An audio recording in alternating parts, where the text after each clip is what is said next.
शक्तीपीठ महामार्गाच्या मुद्द्यावरून ठाकरे गटाचे खासदार संजय राऊतांनी सरकारवरती हल्लाबोल चढवलाय। शक्तीपीठ महामार्गासाठी कोल्हापुरातील 100 शेतकरी जमीन देण्यास तयार असल्याची माहिती फडणवीसांनी दिली होती। मात्र हे 100 शेतकरी भाजपचे एजंट असल्याचा आरोपच संजय राऊतांनी केला।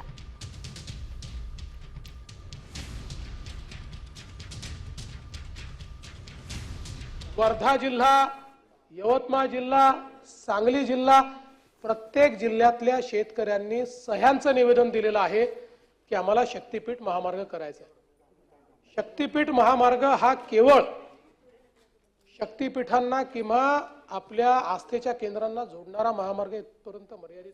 कॉमस्कोर नुसार आता isakal.com आहे देशातील नंबर 1 ची मराठी न्यूज वेबसाईट।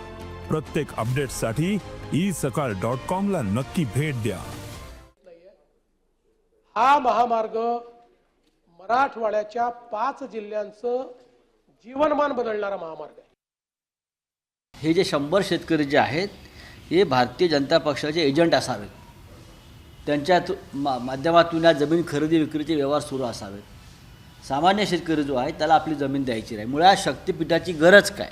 हा जो मार्ग आहे शक्तीपीठाचा का महत्त्वाचा की फक्त काही ठेकेदार तुमच्या मर्जीतले आहेत त्यांना काम मिळावं, त्यांची मालामाल व्हावी आणि मग त्या पैशातून उद्या निवडणुका लढाव्यात म्हणून ही शक्तीपीठासारख्या योजना आहेत का?